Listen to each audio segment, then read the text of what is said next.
அனைத்து நல்லுள்ளங்களுக்கும் வணக்கம். நான் உங்கள் ரவிக்குமார். தொடர்ந்து 55வது அப்டேட், மிக முக்கியமான ஒரு அப்டேட். சவுதியிலேருந்து ஆரம்பிச்சிடலாம். சவுதி வாங்குற அடியை பார்த்தா பேசாமல் மன்னிப்பு கேட்டுருங்கப்பா. சவுதிகள்கிட்ட விட்டுருவாங்க உங்களை. இப்படி அடி வாங்குறீங்களேப்பா. ஆனால் எவ்வளோ அடி வாங்கினாலுமே அந்த சவுதியினுடைய பொறுமையை நம்ம பாராட்டணும். ஒரே ஒரு சின்ன ரியாக்ஷன் கூட எதுவுமே காட்டாமல் நாள் காட்டினதோடு சரி தொடர்ந்து அடி வாங்கிட்டே இருக்கிறாங்க. சரி, ஏதோ அவங்களுக்குள்ள ஒரு டீலு. அவங்க எவ்வளோ அடி வாங்கினாலும் தாங்குறாங்க. அது ஒன்றும் பிரச்சனை இல்லை, வடிவேல் கணக்காக சொல்ல முடியும்.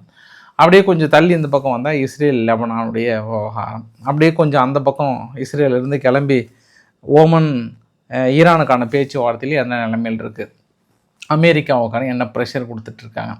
அப்புறம் உக்ரைனுடைய விவகாரம். ஃபைனலாக எல்னினோவை பற்றி பயங்கரமாக மிரட்டல் விடுத்துருக்கிறாங்க. அது இல்லாமல் நிலவு மீது மோதிய ஸ்பேஸ் எக்ஸ் ராக்கெட் ஒன்று இருக்குது. அவை அனைத்தும் ஒருங்கிணைந்த ஒரு சூப்பரான ஒரு எல்னினோ எஃபெக்ட் மாதிரி பார்த்துடலாம் நம்ம. ஸோ பதிவுக்குள்ளே போகிறதுக்கு முன்பு நீங்கள் நம்ம சேனலை சப்ஸ்கிரைப் பண்ணலாம். சப்ஸ்கிரைப் பண்ணிவிட்டு வாங்க. மறக்காம பெல் பட்டன் கிளிக் பண்ணி ஆல் ஆப்ஷன்ஸ் கொடுங்க. வீடியோ கொடுக்கலாம்.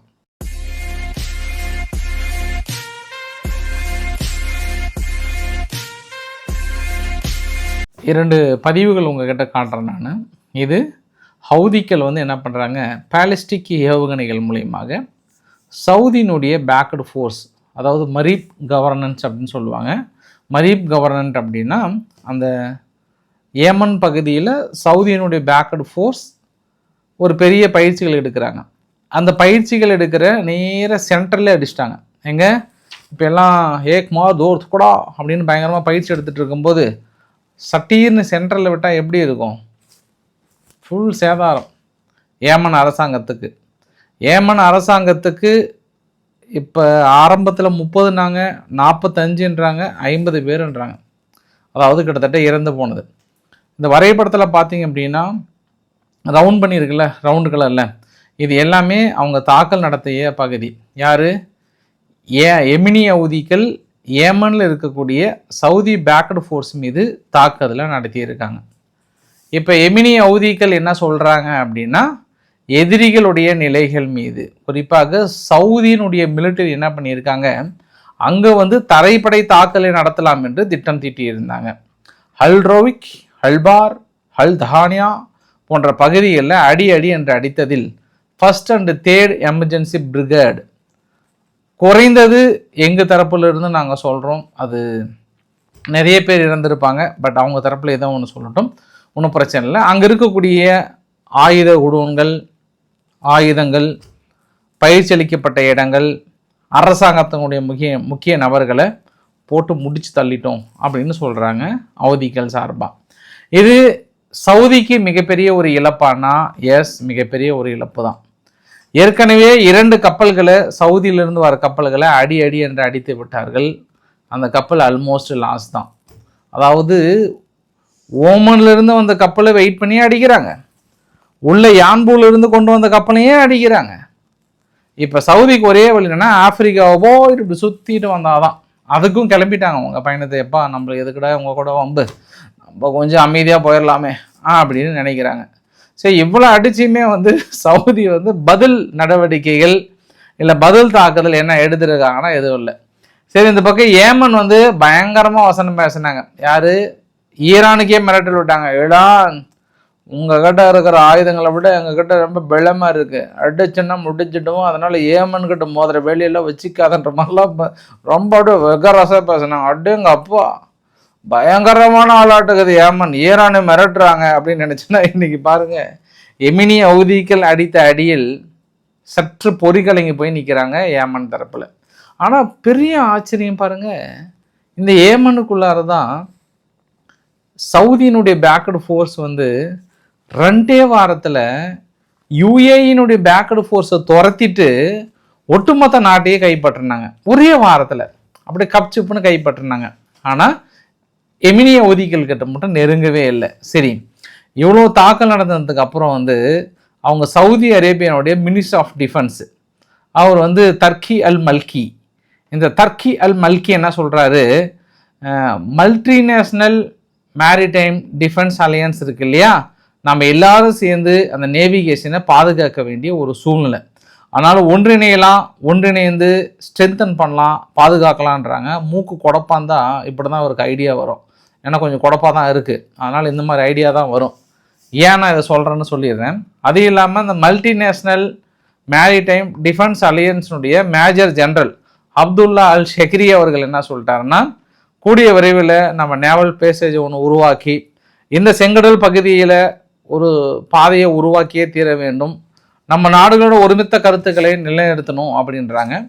இந்த கூட்டமெல்லாம் இந்த டிஸ்கஷன்லாம் போகும்போது தான் அந்த பக்கம் எகிப்து வந்து பேசுகிறாங்க, பாகிஸ்தான் உள்ளே வராங்க, இன்னும் 17 நாடுகள் வந்து அடுத்தடுத்து அழைப்பு விடுத்திருக்காங்க. இதில் இந்த 17 நாடுகள் வந்து ஆக்ஷன் எடுப்பாங்களா, சவுதினுடைய கனவு வந்து ஃபுல்ஃபில் பண்ணுவாங்களா அப்படின்னாங்கன்னா ஒருத்தர் கூட வரமாட்டாங்க. இது வேணால் நோட் பண்ணி வச்சுக்கோங்க. 100% வரமாட்டாங்க. சும்மா வந்து அன்னைக்கு டீ குடித்ததுக்கும் பிஸ்கட் சாப்பிட்டதுக்கும் கொஞ்சம் விசுவாசமாக இருப்பாங்க. இல்லை எப்படி இல்லை அவங்க அடிக்கலாம், விடுல நீ பேசிக்கலாம் அப்படின்ட்டு இங்கேருந்து கிளம்பி போனாங்கன்னா அடுத்த நாள் ஃபோனை கூட எடுக்க மாட்டாங்க. அளவு நான் சவுதி பேசுகிறப்பான்னு அதை வைப்பாக அந்த பக்கம் போயிட்டு வந்துடுற காட்டு பக்கன்ற மாதிரி தான் சொல்லுவாங்க இந்த 17 நாடுகளும். ஏன் அப்படின்னா எமினி ஹவுதிகள் தெளிவாக சொல்லிட்டாங்க, நாங்கள் சவுதி கப்பலை மட்டும் தான் தடுத்து நிறுத்துகிறோம், மற்ற கப்பல்லாம் தடுத்து நிறுத்தலை, மீதி கப்பல்லாம் போகலான்ட்டு இன்று கூட 34-35 கப்பல் போகிறாங்க. இப்போ மீதி பாகிஸ்தான்ல இருந்து எகிப்துல இருந்து மற்ற நாடுகள்லாம் ஓடோடி வந்து இந்த இடத்துல அவங்களா தலையை விட்ட மாதிரி இது. அவங்களுக்கு எதுக்கு வம்புன்னா ஒதுங்கி போவாங்க. இப்போது வெறுப்பிடிச்ச வேங்க மாதிரி பேசுவாங்க, சவுதிக்கு ஆறுதல் சொல்கிற மாதிரி இருப்பாங்க. கடைசி வரைக்கும் வாப்பா நம்ம பேச்சுவார்த்தை மூலமாக தீர்வு காணலான்னு சவுதிக்கு சமாதானத்தை படுத்துவாங்க. ஆனால் ஹவுதிகள் எதிராக தாக்கல் நடத்துவாங்கன்னு சவுதியினுடைய கனவு வந்து இந்த டம்மார். உங்கள் நாடு பாதிக்கப்பட்டுச்சுன்னா முதல்ல நீங்கள் தான் ரியாக்ட் கொடுக்கணும். நீ எதோ அக்ரிமெண்ட் போட்டதுனால உடனே எல்லாரும் ஓடி வந்து உங்களுக்கு உதவி செய்வாங்க, அசாம உக்காந்து வேடிக்கை பார்த்துக்கலாம் அப்படின்னு இருந்துக்கலாம்னு நினைக்கிறீங்க. அப்போ அன்னைக்கு நடத்திய தாக்கலாம் அதே தான். இந்த இடத்துல இன்னொரு விஷயம் நம்ம பார்க்கணும். அன்னைக்கு அமெரிக்காவுடன் இணைந்து ஹவுதிகளுடைய முக்கிய நிலைகள் மீது ஒரு 4-5 இடத்துல தாக்கல் நடத்தினீங்க. அப்போ அன்னைக்கு சவுதி அரேபியா நடத்தவே இல்லை, முழுக்க இவங்க தான் நடத்தியிருக்காங்க, வேற அமெரிக்கா தான் நடத்தியிருக்காங்க. ஒருவேளை சவுதி ரொம்ப வீக்காக இருக்காங்களோ டிஃபென்ஸில், அட்லீஸ்ட் ஒரு கொஞ்சமாவது ரிஃப்ளெக்ட் கொடுக்கணும். எதுவுமே இல்லாமல் கூட்டணியில் இருக்கிற நாடுகளை பிடிச்சிட்டு தொங்கிட்டு இருந்தீங்கன்னா அவங்க போய் என்ன பண்ணுவாங்க? இல்லை அமெரிக்கா தான் என்ன பண்ணுவாங்க? அமெரிக்கா ஓடி வந்து கடும் கரணத்தை தெரிவித்திருக்கிறாங்க ஹவுதிகளுக்கு. ஹவுதி எப்படி நீங்கள் வந்து ஏமன் பேக்கடு ஃபோர்ஸ் மீது தாக்கல் நடத்தலாம், யாரை கேட்டு தாக்கல் நடத்துறீங்க அப்படின்ற ஒரு கரணத்தை தெரிவித்திருக்கிறாங்க. சவுதி இவ்வளோ பெரிய நாடு, அதுக்கு பின்புலமாக அமெரிக்கா வேறு ஆதரவு கொடுக்குறாங்க, இங்கே பாகிஸ்தான் வேறு ஆதரவு கொடுக்குறாங்க. எமினி ஹவுதிகள் இவ்வளோ, இதை விட இன்னும் கொஞ்சம் சின்ன குட்டியும் இருக்குது. இவங்க தான் இவ்வளோ பெரிய நாட்டை மிரட்டி அவங்க பதில் நடவடிக்கை கூட எடுக்காமல் இன்று வரை இந்த நொடி வரை அஞ்சு நடுங்கி கொண்டிருக்கிறது சவுதி. பதில் தாக்கல் நடத்துறதுக்கே அஞ்சுறாங்க, ஏதாவது பண்ணிடுவாங்களா, அரம்கோ நிறுவனத்துமே தாக்கல் நடத்திடுவாங்களான்ட்டு. அப்போ நம்ம இதை இப்படி இந்த ஆங்கிளில் நம்ம டீல் பண்ணலாமா? எப்படி டீல் பண்ணலாம்? ஏற்கனவே இருக்கக்கூடிய வான் தடுப்பு சாதனங்கள் பெரிய அளவுக்கு இழந்துட்டாங்க, கொஞ்சம் தான் இருக்குது. இப்போ நம்ம பாட்டுக்கு போய் கோவம் வந்து அடித்து திடீர்னு முக்கிய எண்ணெய் கிடங்குகள் மீது அடித்தாங்கன்னா வான் தடுப்பு சாதனங்கள் இல்லை, அங்கே டைரெக்டாக இன்ஃபெக்ட் ஆச்சுன்னா அதை விட பாதிப்புகள் வரும். அதனால் இந்த அடியை அப்படியே சும்மா லைட்டாக தொடச்சிக்கிட்டு போகலான்னு நினைக்கிறாங்களா? இதுக்கெல்லாம் பதில் சொல்ல வேண்டியது அமெரிக்கா தான்.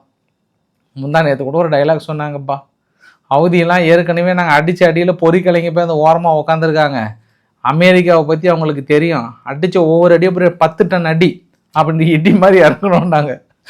அந்த இடி தான் பக்கத்தில் இருக்கக்கூடிய ஏமனையும் சேர்த்து அடிச்சிட்டு இருக்கிறாங்கன்றது ஒரு கூடுதல் தகவல்.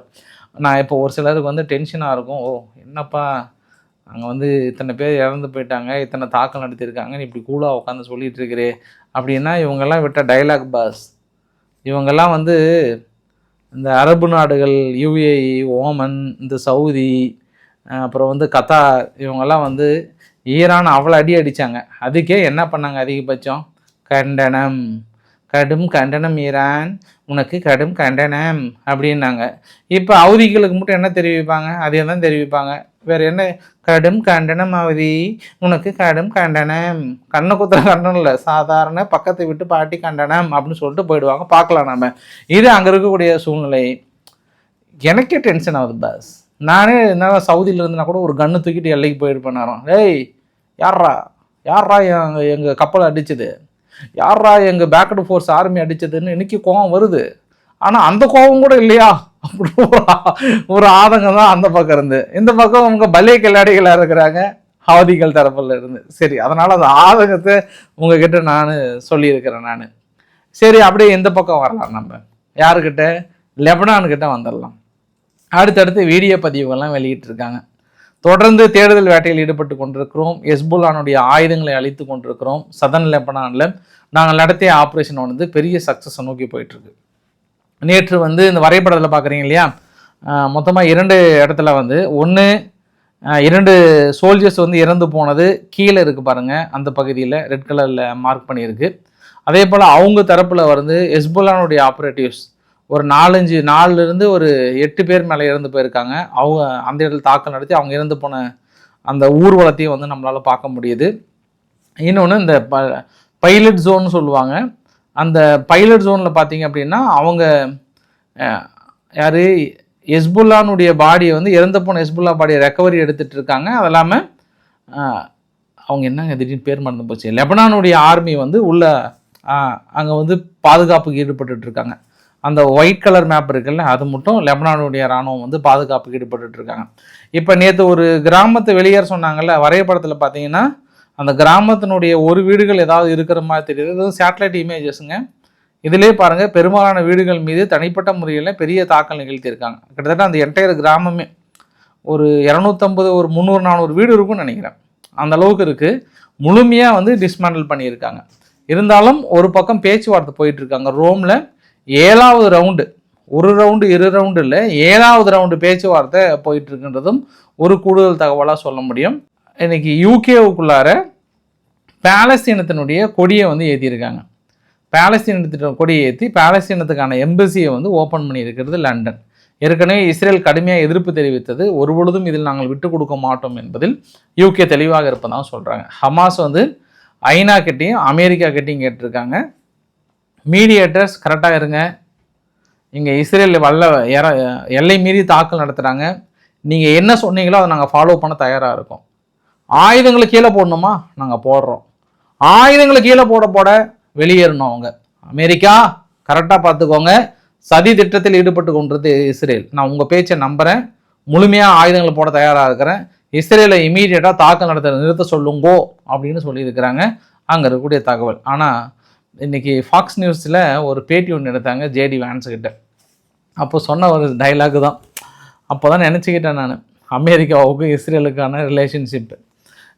நீங்களும் யார், ஜேடி வான்ஸ் அவர்களும் நெதன்யாகு அவர்களும் எதிரி புதிரி மாதிரி பேசுகிறீங்க. நாங்கள் எடுக்கிற முடிவெல்லாம் நெதன்யாகுவால் தான் பெருசாக நெகட்டிவாக அமைஞ்சிருச்சுன்ற மாதிரிலாம் கிட்டத்தட்ட அவர் திட்டாத குறையாக நிறைய பேசுனீங்க. உங்கள் ஃப்யூச்சர் பிளானை சொதவிட்டான்லாம் பேசுனீங்களே, எப்படிங்கன்னு. அப்படியே நீங்கள் வேணாங்களா ஒரு ஃப்ராங்க் கான்வர்சேஷன் அப்படி தான் பேசிப்போம். One of the nice guy. அன்றைக்கி கூப்பிட்டு நிறைய விஷயங்கள் நாங்கள் ஷேர் பண்ணோம். எப்போவுமே அமெரிக்கா இஸ்ரேலுடன் தான் ரொம்ப இன்ட்ரெஸ்டாக இருக்கும். அவங்களுடன் இணைந்து இராணுவ பயணம் தான் பெரிய அளவுக்கு இருக்கும். Just a frank conversation. அது வந்து உங்களுக்கு ஒரு தீனிமான்னு வச்சுக்கோங்களேன், அவ்வளோதான். இப்போ வந்து ஜேடி துணை அதிபருக்கும் இஸ்ரேலுக்கும் மோதல், பிரிந்தது, உடைந்தது, ஒளிந்தது அப்படிலாம் நீங்கள் நினைப்பீங்க. அதெல்லாம் ஒன்றும் கிடையாது. எங்களுக்குள்ள ஒரு அண்டர்டீலிங், அவங்கள பற்றி தெரிஞ்சுக்கிறதுக்கு தான்றாங்க. அப்போயே நான் தெரிஞ்சுக்கிட்டேன்.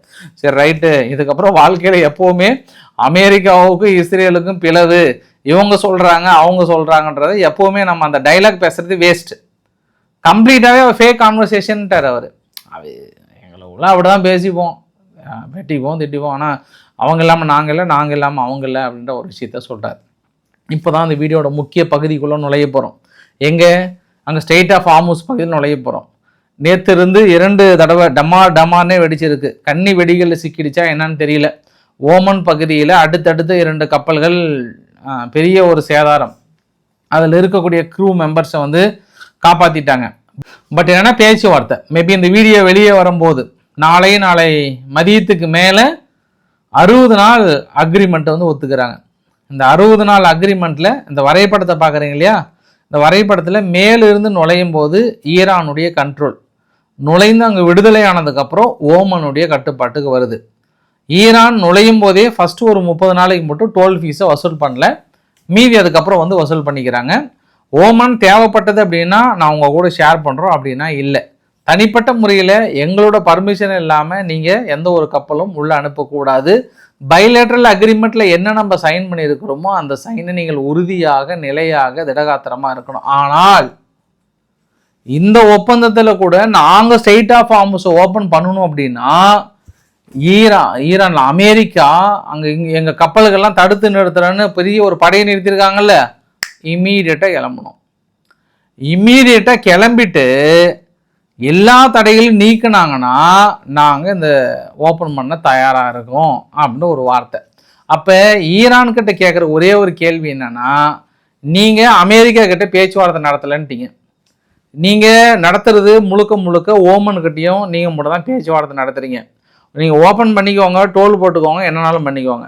எப்படி நீங்கள் திடீர்னு அமெரிக்கா கிட்ட பேசவே இல்லை, அவங்க பேச்சுவார்த்தைக்கு வரவே இல்லை, ட்ரம்ப் சொல்கிறதெல்லாம் பொய்ன்னு சொல்லிட்டு கடைசியில் நீங்கள் ஓடி வந்து இதெல்லாம் நீக்கினா நாங்கள் ஓப்பன் பண்ணுறோம் அப்படின்னா அப்போ இந்த மீடியேட்டர் நடந்திருக்கா இல்லையா? அப்போ ஈரான் பொய் சொல்கிறாங்கன்னு எடுத்துக்கலாமா? ஏன்னா அமெரிக்கா தலையிடவில்லை, நானும் ஓமன் பண்ண தான் பேச்சுவார்த்தை நடத்துகிறேங்க, ஓப்பன் பண்ணுறதா இருந்தாலும் நாங்கள் தான், டோல் வசூல் பண்ணுறதா இருந்தாலும் நாங்கள் தான் சொல்லிட்டு கடைசியில் நாங்கள் பேச்சுவார்த்தை முடிச்சிட்டோம், ஓப்பன் பண்ணுற மாதிரி இருந்ததுன்னா எனக்கு அமெரிக்கா நீக்கணும், அமெரிக்கா கிட்ட கேட்டு சொல்லணும். அப்போ ஓமன் மீடியேட்டர் கரெக்டாக தானே? பாவம்பா ஒரு மனுஷன் ஏதோ ஒரு பாதி 50% போய் சொல்லுவார், அவர் போய் ஏக்கரா கணக்கில் போய் சொல்லிட்டாரு அப்படி சொல்கிறீங்களே அப்படின்னு இன்னொரு ஆதங்கத்துக்காக நான் ட்ரம்ப்புக்காக என்ன பறிஞ்சு பேசுகிறேன். நான் யாருக்காக? ட்ரம்ப்புக்காக பறிஞ்சு பேசுகிறேன் நான் இந்த இடத்துல. நான் ஏன்னா நீங்களும் சாதாரண நாள் கிடையாது. கண்டிப்பாக அமெரிக்கா பின்புலமாக இருந்து ஏதோ ஒரு உந்துதல் கொடுக்கறது, அந்த உந்துதலுக்கு நீங்கள் ஒத்துக்கிறீங்களா இல்லையான்றதான் சாப்டர். ஆனால் இன்ன வரைக்கும் ஒத்துக்கிற மாதிரி எனக்கு தெரியல.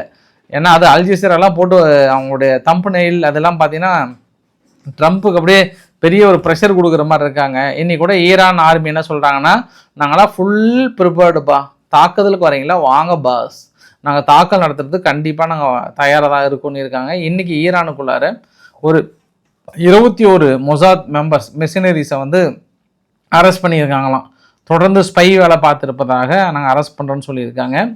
ஈராக்கில் இருக்கக்கூடிய இராணுவத்துக்கு அரசாங்கம் ஒரு அவசர அழைப்பும் ஒரு தீவிர அழைப்புதலும் கொடுத்துருக்கு, தீவிர தேடுதலும் கொடுத்துருக்கு.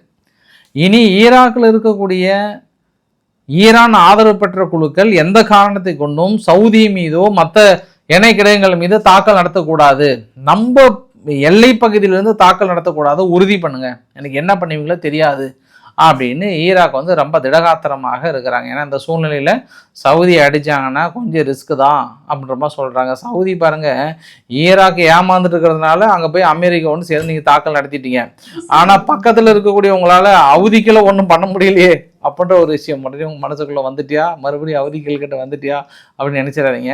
அதே போல் தான் சிரியாவுக்குள்ளாரையும் அரசாங்கம் என்ன சொல்கிறாங்கன்னா, இனி அரசாங்க கட்டுப்பாட்டில் மட்டும்தான் ஆயுதங்கள் இருக்கணும், மற்றவங்களாம் ஆயுதங்களை போடுன்றாங்க.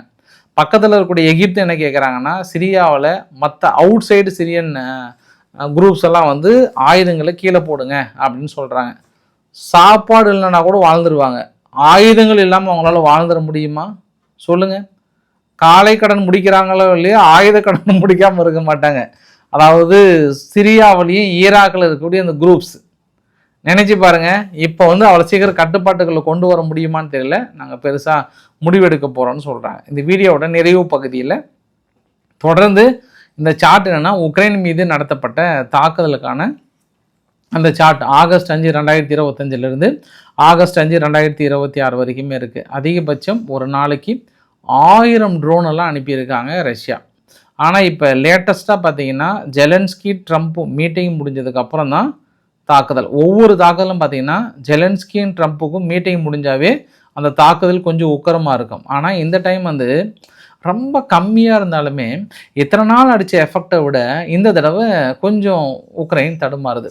அதனால் ஜெலன்ஸ்கி என்ன கேட்குறாருன்னா, தலைவா வான் தடுப்பு சாதனங்கள் இல்லைன்னா என்ன, எனக்கு 2 ரோட் மேப்பு போட்டு கொடுத்துரு, ஒன்று நேட்டோவில் சேர்த்து, இல்லை எனக்கு அணு ஆயுதத்தை கொடுத்துரு, நான் பேசிக்கிறேன், நான் எங்கேயோ ஒன்று கடிச்சு நாள் தூக்கி போடுறேன், இல்லை ஏதோ ஒன்று பண்ணுறேன், தலைவர் ஏதாவது ஒன்று பாருங்கள், பர்சனல் பண்ணி பாருங்கள், அணு ஆயுதத்தை கொடுங்க அப்படின்ற ரேஞ்சுக்கு கிட்டத்தட்ட வந்துருப்பார்னு நினைக்கிறேன் ஜெலன்ஸ்கி.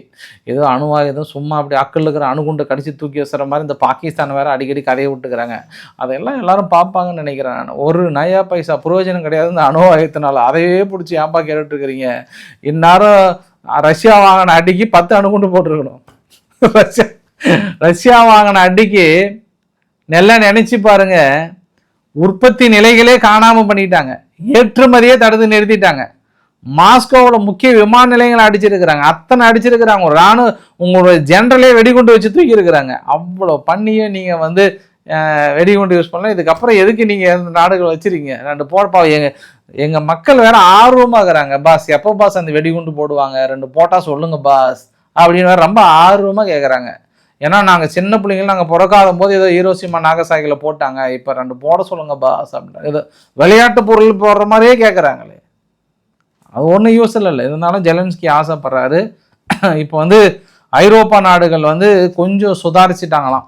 இத்தனை நாள் என்ன நினைச்சு ஆயுதங்களை கொடுத்தாங்கன்னா, தன்னை காப்பாற்றி விடுவார், தன் நாட்டுக்குள் நுழைய விடாமல் தடுத்து விடுவார் என்று ஆயுதங்களை கொடுத்தது. பட் இப்போ வான் தடுப்பு சாதனங்களாம் வைத்திருந்தும் கொடுக்க தவறுகிறது ஐரோப்பா நாடுகள். நாளை முன்ன பின்ன வேற ஏதாவது தாக்கல் நடத்தினா, ஒருவேளை ஈரானே திடீர்னு நம்மள மீது தாக்கல் நடத்திட்டா, இல்லை ரஷ்யாவே திடீர்னு தாக்கல் நடத்திட்டா, எல்லாத்தையும் உக்ரைன் கிட்ட போய் கொட்டிட்டு நம்ம என்ன பண்றது? அது பயமும் பதற்றம் வந்துருச்சு இப்போ. ஏன்னா அமெரிக்கா கிட்டேயே ஆயுதம் இல்லாம தடுமாறிட்டு இருக்கும் போது நம்ம இருக்கிறத அங்க போய் கொடுத்துட்டு ஒண்ணுமே இல்லாம நிராயுதபாணியாக 2 சுடர்மணி சட்டியில பாக்கெட்ல உள்ள விட்டு வெளியே எடுத்து விட்டு ஒண்ணுமே இல்லைன்னு நின்று கடைசியில் 2 அடி வாங்குறதுக்கு நம்ம இப்போ கொஞ்சம் சுதாரிச்சிக்கலாமா அப்படின்ற கோணத்துல ஆயுதங்கள் கொடுக்காம இழுக்கடிக்கிறாங்கன்னா ஜெலன்ஸ்கி. அதனால ரொம்ப ரொம்ப ரொம்ப ஒரு மனவிரக்தியில் இருக்கிறாராம். வேற ஏதாவது ஆப்ஷன் இருக்கான் பார்க்கலான்ற மாதிரி இருக்காங்க. அதனாலதான் யூகே என்ன பண்ணுறாங்க, அந்த மன ஆறுதலுக்கு ஒரு மருந்து போடுற மாதிரி ஒரு 13 ரஷ்யாவுடைய முக்கிய லா மேக்கர்ஸ், முக்கிய நபர்கள் மீது பொருளாதார தடையை விதிச்சிருக்கிறாங்கன்றது ஒரு கூடுதல் தகவல். நான் 2-3 நாளாக கதறிட்டு இருக்கிற ஒரு விஷயம் என்னென்னா, ஜெர்மனிக்குள்ளார முக்கிய விமான நிலையத்தில் ஏன் உக்ரைனுடைய ட்ரோன் அது இருந்திருக்கக்கூடாது, ஏன் சதி திட்டத்தில் உக்ரைன் இருக்கக்கூடாதுன்னு சொன்ன விஷயம். இன்றைக்கி தான் ஜெர்மனி என்ன பண்ணுறாங்க, உக்ரைனுடைய நபரை ஒருத்தரை அரெஸ்ட் பண்ணியிருக்கிறாங்க. எதற்காகனா, முக்கிய ஆயுதங்கள் தயாரிக்கின்ற இடத்துங்கள்ல இருந்து ஃபோட்டோ எடுத்தார் அப்படின்னு சம்பவ இடத்தை நெருங்குறாங்க. கரெக்டாக நெருங்குறாங்களான்னு பார்க்கலாம். ஏன்னா இது ஆளுகின்ற அரசாங்கத்துக்கு எகெயின்ஸ்டாக மாறிடும். ஃப்ரைட் ரைஸை வறுத்து சாப்பிட்ருவாங்க, அப்புறம் சிக்கன் ரைஸும் கிடைக்காது, எந்த ரைஸும் கிடைக்காது. இப்போ உக்ரைனுடைய ஆளு நம்ம நாட்டுக்குள்ளேயே சதி திட்டம் பண்ணி நம்மளுக்கு எதிராகவே செயல்பட்டிருக்கிறார் அப்படின்னா, இன்னும் நீங்கள் உக்ரைனுக்கு உதவி செய்வது நியாயமா?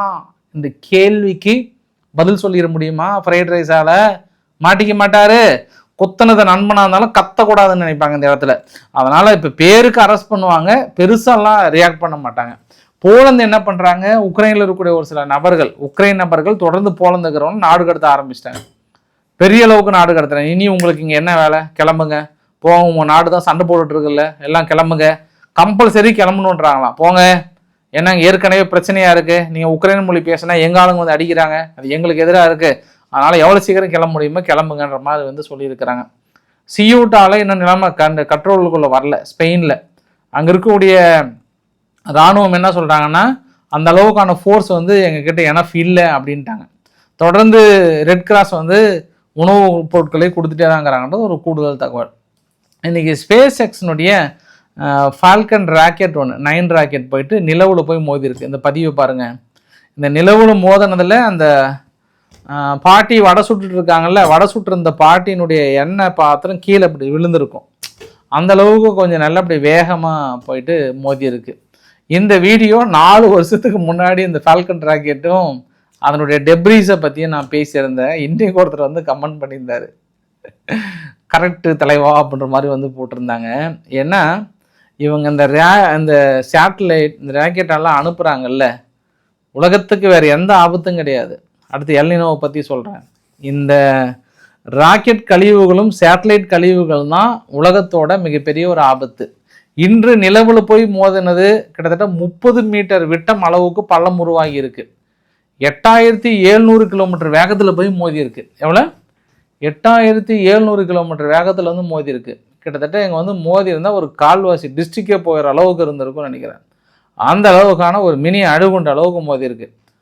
பெரிய ஒரு பாதிப்பு ஏற்பட்டிருக்கு நிலவில். அங்கே மோதினது பூமிக்கு வந்து மோதி இருக்காதா அப்படின்ற இன்னொரு ஆங்கிளையும் நம்ம பார்க்க முடியும். இதெல்லாம் வெகு தொலைவில் இல்லை. இது இல்லாமல் இன்னும் அடுத்தடுத்த நாடுகளுக்கு கிட்டத்தட்ட 1.5 லட்சம் சேட்டலைட் அனுப்ப போகிறாங்க எலான் மஸ்க்கு. அது இல்லாமல் இப்போ ரிலையன்ஸும் பர்மிஷன் வாங்கிட்டாங்க, இவங்க ஒரு 10,000 20,000 அனுப்ப போகிறாங்க. எல்லாம் அனுப்பி 6 வருஷம் 7 வருஷத்துக்கு முடிஞ்சு செயல் இழந்ததுக்கப்புறம் அதை எப்படி நீங்கள் அங்கேருந்து கழிவுகள் எப்படி எடுக்க போகிறீங்க? இதுதான் நம்ம பூமிக்கு வருகின்ற மிகப்பெரிய ஒரு ஆபத்து. அடுத்தது எல்னினோ எஃபெக்ட், மிகப்பெரிய அளவுக்கான எல்னினோ எஃபெக்ட். அதாவது இது வந்து கோட்ஸில்லா எல்னினோன்றாங்க. 2026 இறுதியில் 1000 ஆண்டுகளில் இல்லாத மிக தீவிரமான மிகப்பெரிய ஒரு எல்னினோ வரப்போகிறது. NOAA கணிப்பின்படி 81% வாய்ப்பு உள்ளது. இதனால் 2027 இதுவரை இல்லாத கடும் வெப்பம், வறட்சி, பெருவெள்ளம் ஏற்படும்ன்றாங்க. ஏதாவது ஒன்று சொல்லுங்கள். எல்னினோனா ஒன்று வெப்பம் வரும்னு சொல்லுங்கள், இல்லை வறட்சி வரும்னு சொல்லுங்கள், இல்லை கடுமையான மழை வரும்னு சொல்லுங்கள். எல்லாத்துலேயும் சேர்ந்தாப்புல சொல்லிட்டா அப்புறம் நான் முன்கூட்டியே சொன்னேன்னு சொல்கிறதுக்கா? கரெக்டாக பாஸ் நான் சொல்கிறது? உங்களுடைய கணிப்பு என்னவா இருக்கணும்? இல்லைப்பா இது மாதிரி தமிழகத்துக்கு ஃபுல்லாக எல்னினோ எஃபெக்ட் வறட்சி தான் இருக்கும், மழை வராது, அவ்வளோ, அதை சொல்லணும். அதை விட்டுட்டு அளவுக்கு அதிகமான மழை, அளவுக்கு அதிகமான வெப்பம்னா இதுக்கப்புறம் எல்லாமே அப்படி தான் நடக்க போகுது. இதில் வேறு பெரிய சார்ட்டெல்லாம் வர போட்டாங்க. அடுத்தடுத்த சார்ட்லாம் பார்த்தோம்னா 2015, 1997, 82, 72, 88, 77 இதில் எல்லாமே இருந்த எல்னினோ எஃபெக்டை விட இப்போ பெரிய அளவுக்கு இருக்குது அப்படின்றாங்க. பட் என்னுடைய கேள்வி என்னென்னா, இது சீனாவுடைய ஃப்ளட்டு பாருங்கள், சீனாவுடைய ஃப்ளட்டு பாருங்கள். இன்னைக்கு கூட குவாண்டாங் மாகாணத்தில் மிகப்பெரிய ஒரு மழைப்பொழிவு. என்னுடைய கேள்வி என்ன, எல்னினோ எஃபெக்டை வந்து நீங்கள் கெஸ் பண்ணுற நீங்கள் எந்த நாட்டுக்கு அதிகமான மழை வரும், எந்த நாட்டுக்கு அதிகமான வறட்சி வரும், வெப்பம், அதையாவது சொல்லுங்கள். பொத்தாம் பொதுவாக எங்கள் பக்கத்து வீட்டு பாட்டி சொல்கிற மாதிரி இந்த கதையை விட்டுட்டு இருக்காதிங்க. எங்கள் ஆளுங்களாம் சும்மா சாதாரண ஆளுங்க கிடையாது. இருக்கிற பீதியில் நீங்கள் டென்ஷன் பண்ணாதீங்க. ரொம்ப டென்ஷன். கரெக்டாக 1 மாதமாக இதை பற்றி பேசிகிட்டு இருக்கீங்க நீங்கள். இந்த எல்னினோ எஃபெக்ட், பெரும் வெள்ளம், பெரும் வறட்சி, பெரும் அது பேர் என்னது வெப்பம்ன்ற மாதிரிலாம் சொல்லிட்டு இருந்தீங்கன்னா அவ்வளோதான். டென்ஷன் ஆகிடும். நான் டென்ஷனாக பதிவு முடிக்கிறேன் நான். ஸோ பிடிச்சிருந்தா லைக் பண்ணுங்கள், ஃப்ரெண்ட்ஸுக்கு ஷேர் பண்ணுங்கள், சப்ஸ்கிரைப் பண்ணுங்கள். ரவிக்குமார் சோமு சேனல். நன்றி, வணக்கம்.